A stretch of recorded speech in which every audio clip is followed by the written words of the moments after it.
Shalom, saudara yang dikasihi Tuhan, senang bisa berjumpa lagi dalam renungan hari ini.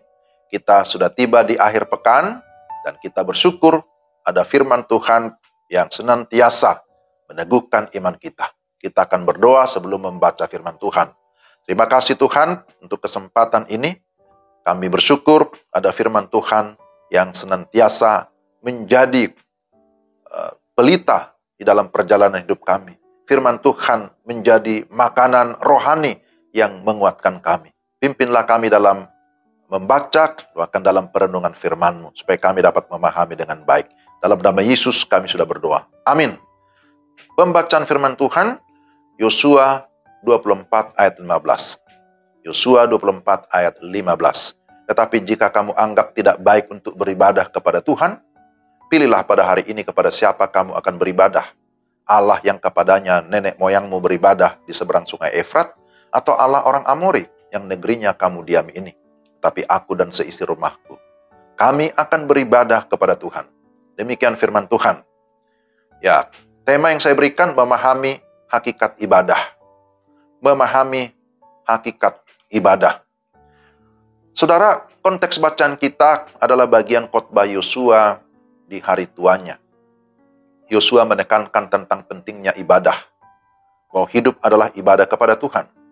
Tuhan menciptakan kita untuk kemuliaannya. Oleh karena itu setiap kita harus bertanggung jawab dalam ibadah, baik secara pribadi, keluarga, maupun dalam persekutuan bersama dengan saudara seiman. Dalam sebuah gereja lokal seperti kita saat ini. Ya, ini kita di akhir pekan, besok di hari Minggu, kita diingatkan lagi untuk bersekutu bersama-sama di jemaat lokal masing-masing dimanapun kita berada. Nah saudara, ada 3 hal menjadi penekanan penting berkaitan dengan ibadah. Pertama, bahwa ibadah adalah pelayanan kepada Allah. Ibadah dalam bahasa Ibrani disebut dengan avodah, yang memiliki pengertian melayani. Kata ini diambil dari status seorang hamba atau budak yang tidak memiliki hak atas dirinya sendiri, karena telah menyerahkan dirinya untuk melayani sang Tuan. Saat melayani Tuan, maka tidak boleh sembarangan. Harus tidak bisa mengikuti kemauan sendiri, tetapi harus sesuai dengan kehendak sang Tuan. Maka harus ada rasa hormat, rasa takut, dan pengagungan yang tinggi.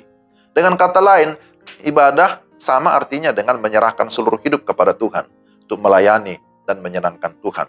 Jadi ibadah bukan hanya dalam arti kebaktian atau upacara seremonial, upacara keagamaan, tetapi ibadah adalah memberi diri sepenuhnya untuk melakukan kehendak Tuhan.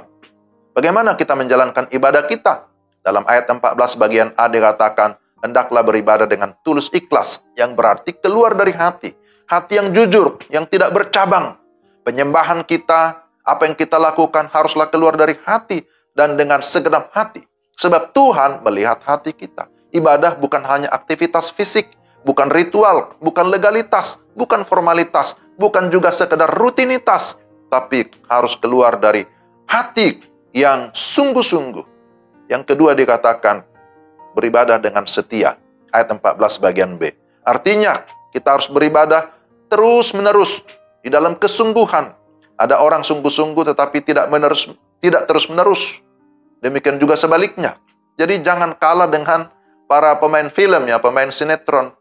Mereka kelihatan sungguh-sungguh, padahal sebenarnya mereka melakukannya untuk hal yang tidak sungguh-sungguh terjadi. Itu hanya rekayasa, itu hanya fiksi. Jadi jangan sampai kita kalah dengan dunia ini. Yang kedua, ibadah adalah sebuah pilihan. Sebuah pilihan. Bangsa Israel seringkali jatuh ke dalam dosa perzinahan rohani dengan beribadah kepada Baal atau kepada Allah lain yang dikatakan di sini di seberang sungai Efrat dan di Mesir. Tindakan mereka sungguh mendukakan hati Tuhan. Siapa yang harus disembah dan kepada siapa kita harus beribadah? Itu sudah jelas di dalam Keluaran 20 ayat 3. Sebagaimana dinyatakan dalam hukum Taurat, bahwa kita harus beribadah kepada Allah yang sejati, Allah yang hidup. Bagi kita di era perjanjian baru, dalam Ibrani 10 ayat 19-20, dijelaskan bahwa oleh darah Yesus, kita sekarang penuh keberanian dapat masuk ke dalam tempat kudus. Karena Ia telah membuka jalan yang baru dan yang hidup bagi kita melalui tabir, yaitu dirinya sendiri.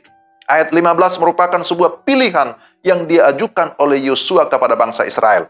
Pilihlah pada hari ini kepada siapa kamu harus beribadah. Yosua sendiri sudah memberikan teladan, yakni bahwa ia dan seisi keluarganya akan beribadah kepada Tuhan. Yang ketiga, ibadah adalah sebuah komitmen. Keputusan atau pilihan harus disertai dengan sebuah komitmen. Tidak ada kemajuan tanpa komitmen. Amin. Yosua dan diikuti oleh bangsa Israel mengambil komitmen. Mereka berkomitmen untuk beribadah kepada Tuhan. Nah, saudara bisa baca dalam ayat 16-18. Komitmen beribadah dilandasi oleh rasa syukur karena pertolongan Tuhan. Tuhanlah yang menuntun, Tuhan yang memelihara, melindungi, serta menjamin masa depan orang-orang percaya. Akan tetapi komitmen juga bersifat mengikat. Lihat ayat 25. Orang Israel mengikat perjanjian dengan Tuhan, dan hal itu dilakukan berdasarkan iman, karena hati mereka sudah condong kepada Tuhan. Condong pada Tuhan artinya lebih berat atau berpihak kepada Tuhan. Mereka sudah mengambil keputusan, kami akan beribadah kepada Tuhan. Saudara-saudara, bagian ini sangat-sangat serius, sehingga saya menyampaikan juga sangat serius. Dalam 1 Timotius 4 ayat 8 berkata, latihlah dirimu beribadah, karena ibadah itu berguna dalam segala hal, karena mengandung janji, baik untuk hidup ini maupun untuk hidup yang kekal. Kita tahu bahwa ketaatan itu selalu akan mendatangkan berkat, walaupun awalnya kita rasa begitu berat. Jadi, marilah kita beribadah kepada Tuhan dengan sungguh-sungguh. Karena beribadah kepada Tuhan itu pasti akan mendatangkan sukacita, akan mendatangkan kebahagiaan, tetapi juga akan mendatangkan berkat-berkat rohani. Mari kita berdoa. Tuhan, terima kasih firman-Mu hari ini mengingatkan kami, meneguhkan iman kami, supaya kami mengambil satu keputusan bahwa kami hanya beribadah kepada Allah yang hidup, yang kami kenal melalui Yesus Kristus, Tuhan dan Juru Selamat satu-satunya. Tuhan, kiranya memampukan kami supaya kami tetap setia di dalam beribadah kepada Tuhan, karena ibadah itu mengandung janji, bukan hanya hidup sementara, tapi juga hidup yang kekal. Terima kasih Tuhan, mampukan kami untuk terus melakukan firman-Mu dalam hidup kami, tiap-tiap hari. Dalam nama Yesus kami berdoa. Amin. Demikian renungan kita hari ini. Tuhan memberkati saudara-saudara sekalian. Salam.